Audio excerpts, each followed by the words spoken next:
Bismillahirrahmanirrahim. Alhamdulillahi rabbil alamin. Allahumma salli wa sallim wa barik ala Muhammad wa ala ali Muhammad. Allahumma anfa'na bima 'allamtana wa 'allimna ma yanfa'una wa zidna ilma wa barik lana fi ilmina warzuqna al-ikhlasa fil qawli wal 'amali kamila wa 'ilman nafi'an la yunsa wa tawfiqan daima wa sihhatan wa yaqinan wa 'afiyah. Allahumma aftah lana kulla khairin wa yassir lana kulla umurin. Allahumma ansuril mujahidin warhamil mustad'afin wa dammir a'da'ad din wa tmis ala amwalihim. Amin ya rabbal alamin. Alhamdulillah kaum muslimin rahimakumullah. Kita lanjutkan pengajian tafsir dari surah Ali Imran, insyaallah pada ayat 149 sampai 153. A'udzu billahi as-sami'il 'alim minasy syaithanir rajim min hamzihi wa nafthihi wa nafthihi. يا أيها الذين آمنوا إن تطيعوا الذين كفروا يردوكم على أعقابكم فتنقلبوا خاسرين بل الله مولاكم وهو خير الناصرين سنلقي في قلوب الذين كفروا الرعب بما أشركوا بالله ما لم ينزل به سلطانا ومأويهم النار وبئس مثوى الظالمين ولقد صدقكم الله وعده إذ تحسونهم بإذنه حتى إذا فشلتم وتنازعتم في الأمر وعصيتم من بعد ما أريكم ما تحبون منكم من يريد الدنيا ومنكم من يريد الآخرة ثم صرفكم عنهم ليبتليكم ولقد عفا عنكم والله ذو فضل على المؤمنين إذ تصعدون ولا تلوون على أحد والرسول يدعوكم في أخريكم فأثابكم غما بغم لكي لا تحزنوا على ما فاتكم ولا ما أصابكم والله خبير بما تعملون الحمد لله رب العالمين اللهم ارحمنا بالقرآن آمين. Alhamdulillah kaum muslimin rahimakumullah. Allah mengatakan pada surah Ali Imran ayat 149, Ya ayyuhalladzina amanu, wahai orang-orang yang beriman. Dan jangan lupa Ibnu Mas'ud mengatakan, kalau mendengar ya ayyuhalladzina amanu, pasang telinga baik-baik, karena ada kebaikan besar yang akan disampaikan oleh Allah, diperintahkan oleh Allah, atau ada keburukan besar yang akan dilarang oleh Allah Subhanahu wa taala. Nah, di sini Allah menyampaikan in tuti'u, jika kalian wahai orang-orang beriman mentaati alladzina kafaru, orang-orang kafir, maka yaruddukum, mereka akan mengembalikan kalian ala aqabikum, pada tumit-tumit kalian, yaitu menjadi murtad, fatanqalibu khasirin, maka kalian pun kembali dalam keadaan merugi. Jadi kata-kata yaruddukum ala aqabikum ini adalah kinayatun anir riddah, kinayah dari murtad dari agama Islam. Nah, sehingga khasirin sebagaimana yang kemarin sudah kita bahas bahwa kata-kata rugi dalam Al-Quran itu artinya masuk ke dalam neraka, sebagaimana kata-kata beruntung di dalam Quran itu maksudnya adalah masuk ke dalam surga. Dan ayat ini semakna dengan apa yang disebutkan oleh Allah Subhanahu wa taala pada surat Al-Baqarah. Allah mengatakan walan tarda ankal yahud walan nasara hatta tattabi'a millatahum. Yahudi dan Nasrani tidak akan ridha terhadap engkau sampai engkau mengikuti millah, ajaran mereka. Demikian juga ayat yang serupa dengan ini sudah kita bahas di bagian awal dari juz yang keempat ini. Kemudian Allah Subhanahu wa taala mengatakan balillahu maulakum wa huwa khairun nasirin. Bahkan Allah itu adalah maula kalian, pengurus kalian, dan dia itu adalah sebaik-baik zat yang memberikan pertolongan. Maka yang mengurusi kita bukanlah orang-orang kafir, tetapi Allah, sehingga tidak perlu kita mentaati terhadap orang-orang kafir. Ya, taatlah kepada Allah karena Allah yang mengurusi kita, sehingga kalau kita mentaati Allah maka pasti segala sesuatu akan dicukupi dan dibereskan oleh Allah Subhanahu wa taala, termasuk pertolongan melawan orang-orang kafir ini akan diberikan oleh Allah Subhanahu wa taala kalau kita menjadikan Allah sebagai maula kita, pengurus kita, yaitu dengan kita mentaati Allah Subhanahu wa taala. Dari sisi bahasa, al-maula itu adalah ismun mushtarak, isim yang mushtarak, sehingga artinya itu bisa banyak. Maka di sana ada maula al-a'la, yaitu mu'tik, orang yang memerdekakan budak. Ada maula al-asfal, yaitu adalah mu'tak, orang yang dimerdekakan. Dan ada lagi makna-makna yang lain, dan yang kita pakai di sini maula dengan arti pengurus, karena dari kata-kata wilayah, wilayah yaitu yang mengurusi, atau wali yang menjadi pengurus. Maka maula di sini ada artinya adalah pengurus. Maka untuk kata-kata yang mustarak kita ambil terjemah yang paling cocok untuk kondisi kalimatnya, sehingga bisa ditetapkan kata-kata maula itu dengan melihat kepada siyaqul kalam atau sibaqul kalam atau lihaqul kalam. Siyaqul kalam yaitu susunan kalimat, sibaqul kalam yaitu kalimat yang mendahulunya, lihaqul kalam yaitu kalimat yang mengiringi setelahnya. Kemudian salah satu sifat Allah Subhanahu wa taala adalah khairun nasirin, seperti juga khairur razikin dan sebagainya.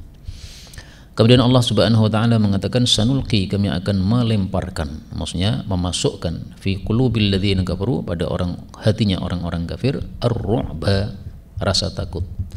Ini boleh dibaca dengan dua bacaan, boleh juga dibaca ar-ru'ba dengan ain yang di dhammah, dan terjemahnya tidak berubah ya, rasa takut.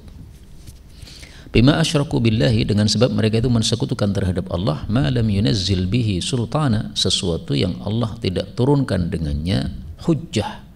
Jadi syirik tanpa hujjah, dan memang tidak ada syirik pakai hujjah, enggak ada. Wa ma'wahumun naru, dan tempat tinggal mereka adalah neraka, wa bisa mathwal zalimin, dan sejelek-jelek tempat tinggal bagi orang-orang yang zalim. Ayat ini menjelaskan bahwasanya cara Allah Subhanahu wa taala memberikan pertolongan kepada orang-orang mukmin yang disebutkan pada ayat sebelumnya tadi, yaitu khairun nasirin. Cara Allah memberikan pertolongan kepada orang mukmin salah satunya adalah dengan memberikan ar-ru'ub, rasa takut kepada orang-orang kafir. Maka rasa takut ini bisa dikatakan termasuk dari tentara-tentara Allah Subhanahu wa taala. Dan tentara Allah itu tidak ada jumlahnya yang kita ketahui. Walillahi junudus samawati wal ard, hanya milik Allah tentara-tentara langit-langit dan bumi. Wa ma ya'lamu junuda rabbika illahu, dan tidak mengetahui tentara-tentara pemeliharamu kecuali Dia, Allah Subhanahu wa taala. Nah, ru'bun, rasa takut, ini termasuk tentaranya Allah untuk mengalahkan orang-orang kafir. Ada satu hadis yang menjelaskan bahwa salah satu tentara Allah adalah belalang ya.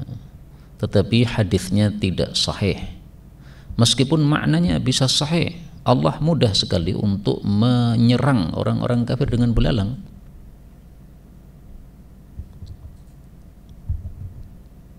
Jundullah.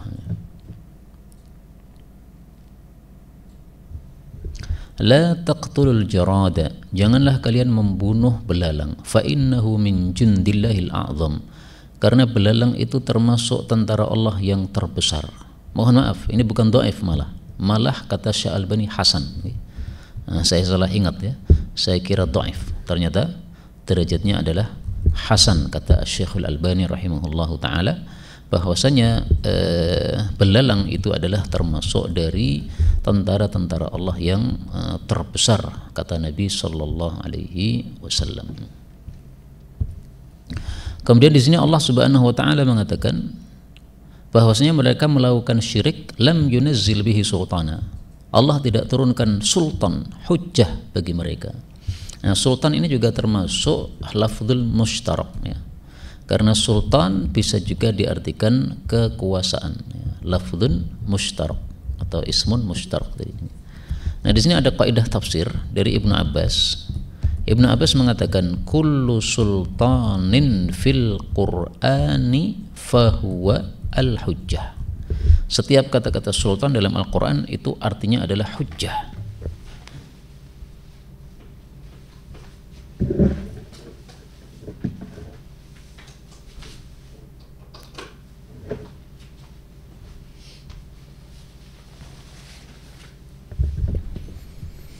Nah, termasuk di sini ini sultan diartikan hujjah ya, sebagaimana kaidahnya Ibnu Abbas radhiyallahu taala anhu.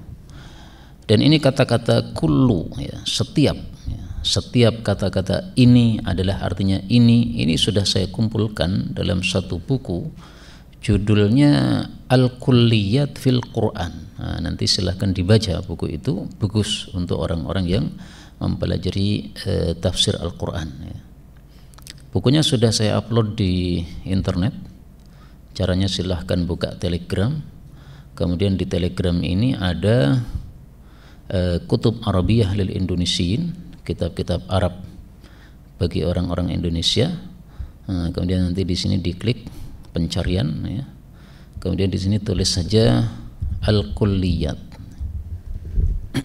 Nah, ini sudah ada Al-Kulliyatu fil Qur'anil Karim. Kaidah-kaidah kulliyah di dalam Al-Qur'an Al-Karim. Ini sudah ada 460 orang yang membaca ya. Nah, silahkan antum juga membaca sehingga lebih banyak lagi yang membaca kitab ini. Ada 460, alhamdulillahi rabbil alamin. Kemudian Allah Subhanahu wa taala mengatakan di sini ma'wahum, tempat tinggal mereka neraka. Bi'sa mathwal zalimin, sejelek-jelek tempat tinggal orang-orang zalim. Mathwa artinya tempat tinggal, ma'wa juga artinya tempat tinggal. Nah, kenapa tidak disamakan? Kenapa Allah tidak mengatakan wa bi'sa ma'wadh zalimin? Nah, kenapa divariasikan? Nah, kaidahnya mengatakan at-tanwi', pemvariasian ya, itu fungsinya adalah faidatuhu, fungsinya adalah li ilhabi al-malal, untuk melenyapkan malal, kebosanan ya. Jadi kalimat itu kalau monoton melulu begitu saja maka orang mudah bosan. Nah, sehingga Quran ini termasuk kalimat yang indah bacaannya, lafal-lafalnya. Salah satunya adalah dengan menggunakan metode tanwi ini ya. At-tanwi li ilhabil malal. Tanwi itu fungsinya adalah untuk melenyapkan kebosanan ya. Kemudian Allah Subhanahu wa taala mengatakan walaqad sadaqakumullah. Ini boleh dibaca idgham sehingga dal masuk kepada shad. Dan sungguh-sungguh Allah telah jujur kepada kalian wa'dahu, terhadap janjinya Allah Subhanahu wa taala. Ittahussunahum, ketika kalian itu membunuhi mereka biilnihi, dengan izin Allah Subhanahu wa taala. Nah, kata-kata tahussun ini secara spesifik artinya apa? Kalau arti mudahnya yaitu ya, membunuh ya. Membunuh dengan banyak. Nah, coba kita lihat pada tafsir di sini, tafsiran dari Ibnu Juzai. Beliau mengatakan tahussunahum ay taqtulunahum qatlan dzari'an. Nah, jadi tidak hanya membunuh biasa ya.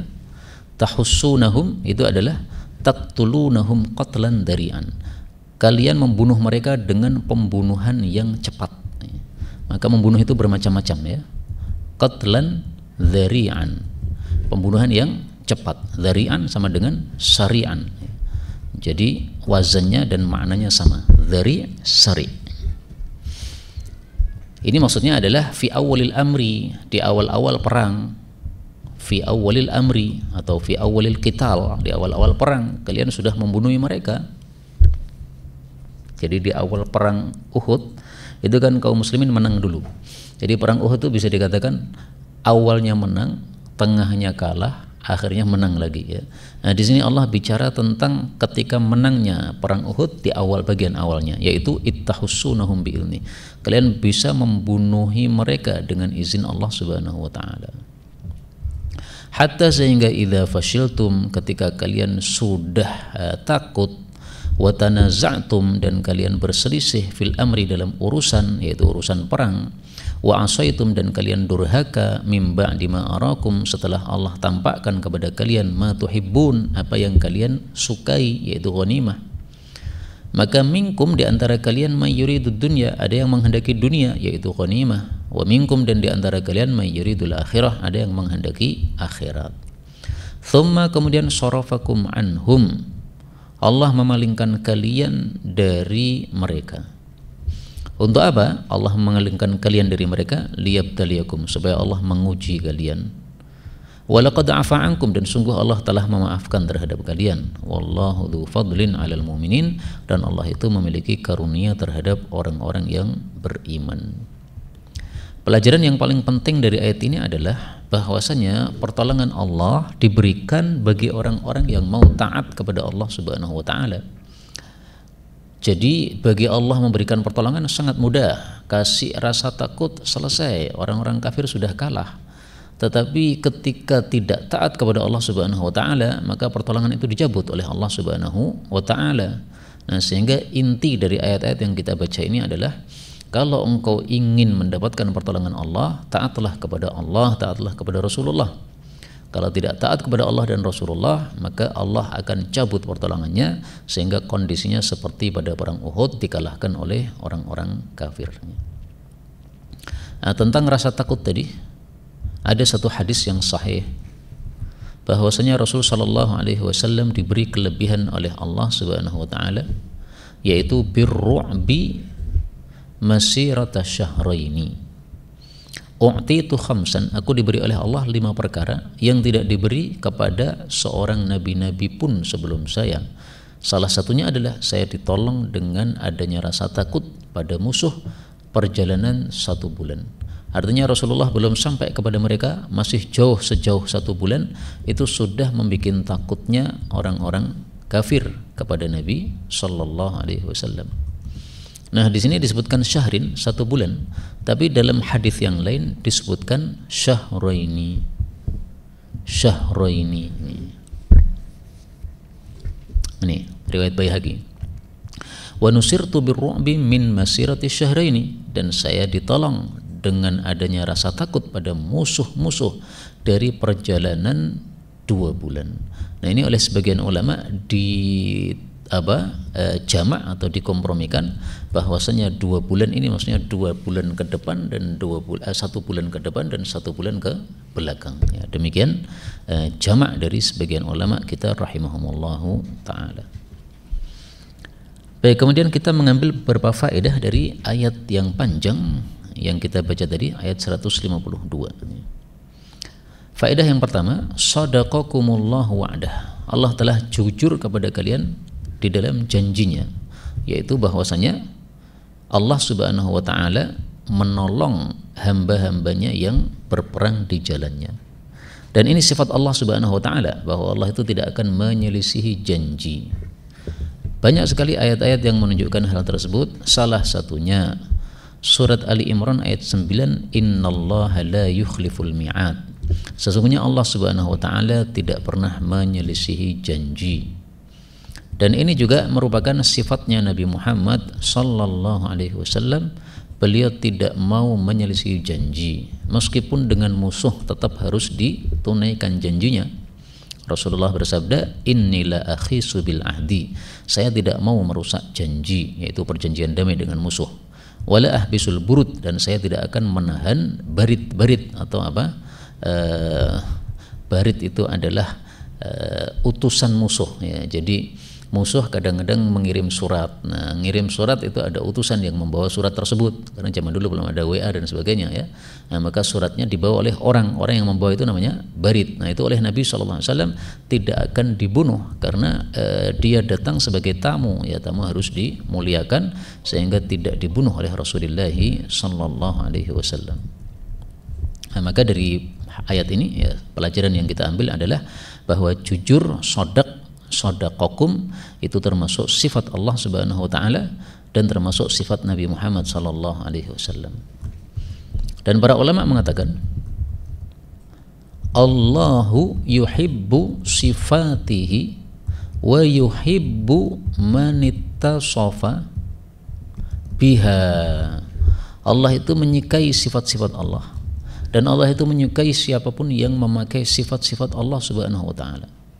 Nah, maka sifat Allah jujur, Allah menyukai orang-orang yang jujur. Sebaliknya orang-orang yang tidak jujur, Allah Subhanahu wa taala benci kepadanya. Nah, maka jangan membuat sesuatu yang palsu, ya. Misalkan membaguskan nilai padahal nilainya tidak bagus. Nah, itu membuat sesuatu yang palsu, tidak jujur. Membuat ijazah palsu, nah, padahal tidak ada ijazahnya misalnya. Nah, itu termasuk kebohongan yang tidak disukai oleh Allah Subhanahu wa taala. Kemudian faedah berikutnya, kata-kata wa'dahu, janjinya Allah Subhanahu wa taala. Yang dimaksud janji ini adalah janji pertolongan dari Allah Subhanahu wa taala. Dan ayat-ayat tentang janji pertolongan ini sangat banyak. Misalnya Allah Subhanahu wa taala mengatakan in tansurullaha yansurkum. Kalau kalian menolong Allah Subhanahu wa taala, Allah akan menolong kalian. Nah, janjinya yang lebih spesifik dalam hal ini adalah yang sudah disebutkan pada ayat-ayat yang lalu ketika disebutkan oleh Nabi Muhammad SAW Allah akan menurunkan, ya, ribuan malaikat. Nah, itulah janji dari Allah Subhanahu wa taala untuk memberikan pertolongan. Kemudian di sini disebutkan tanaza'tum fil amri. Kalian berselisih dalam urusan itu, yaitu urusan perang. Dalam hal ini spesifiknya apa? Yaitu Rasul sallallahu alaihi wasallam menyuruh para sahabat untuk tetap berada di atas gunung, para rumat, orang-orang yang memanah, jangan turun meskipun kondisi apapun juga. Meskipun ghanimah sudah siap diambil, jangan turun. Meskipun para sahabat di bawah kalah semuanya, jangan turun. Pesan Nabi satu, tetap berada di gunung. Nah, begitu umat Islam sudah mengalahkan orang-orang kafir di bawah di awal perang Uhud, mereka berselisih pendapat. Sebagian mengatakan sudah tidak perlu lagi kita berada di sini, sudah selesai perangnya, orang-orang kafir sudah kalah. Nah, pemimpin dari para rumat tadi mengatakan tidak bisa begitu. Ini Rasulullah menyuruh kita tetap berada di sini. Nah, akhirnya tanazu'. Kemudian Allah cabut apa? Pertolongannya. Maka di sini menunjukkan apa? Fihi syu'mu at-tanazu' bainal muslimin. Jadi umat Islam itu jangan bersengketa. Bersengketa itu menyebabkan syu'mun, sial. Nah, salah satu bentuk sialnya di sini dicabutnya pertolongan Allah Subhanahu wa taala. Contoh yang lain bahwasanya tanazu' menyebabkan bencana atau sial terhadap umat Islam, yaitu sabda Nabi sallallahu alaihi wasallam tentang Lailatul Qadar. Kharajtu, saya keluar, wa ana uridu an ukhbirakum bi Lailatul Qadar. Saya ingin mengabarkan kepada kalian tentang Lailatul Qadar itu tanggal berapa. Tiba-tiba ada talaha, ada orang bertengkar, dua orang sahabat Nabi. Akhirnya ukhtulijat minni, pengetahuan tentang Lailatul Qadar itu dicabut dari saya. Nah, maka dicabutnya pengetahuan tentang Lailatul Qadar ini gara-gara pertengkaran umat Islam pada saat tersebut. Nah, sehingga para ulama mengambil kesimpulan berarti pertengkaran sesama muslim itu menyebabkan diambilnya barokah atau kebaikan yang datang dari Allah Subhanahu wa taala. Kemudian di sini juga Allah Subhanahu wa taala mengatakan wa asaitum mim ba'di ma arakum ma tuhibbun.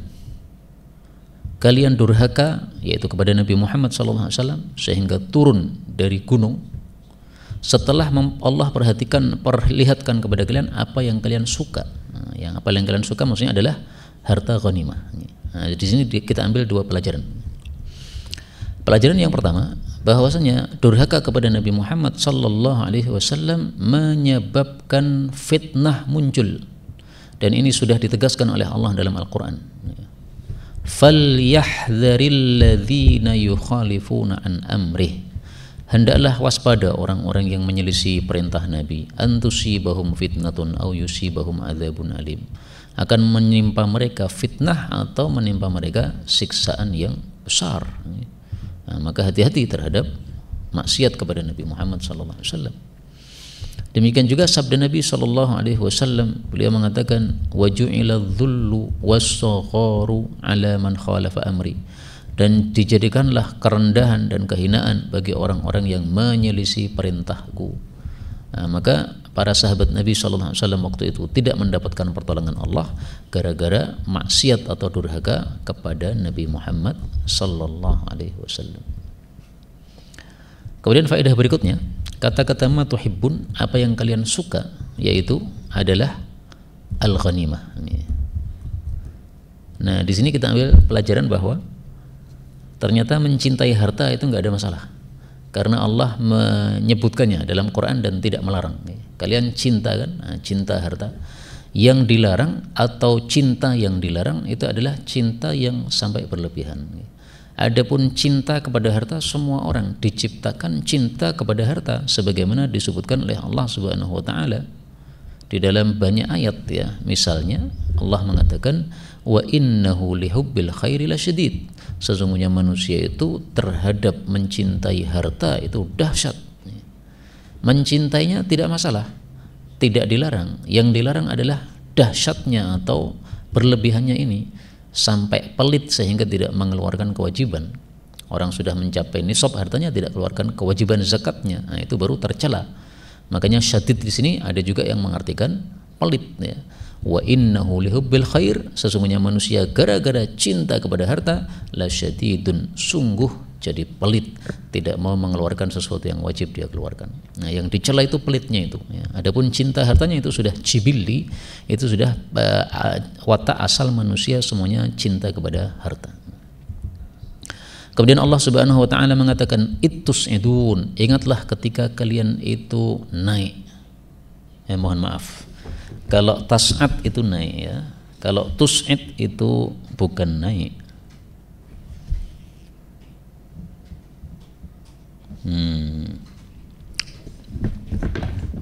Sebentar,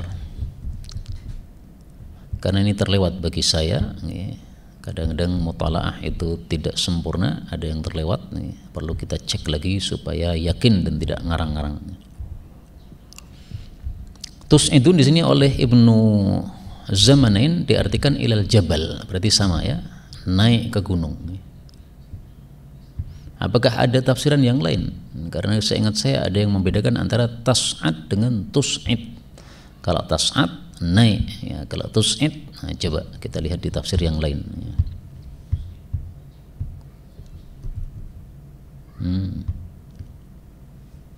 Laptopnya bermasalah ini, dipencet-pencet malah keluar. Kita ulangi lagi.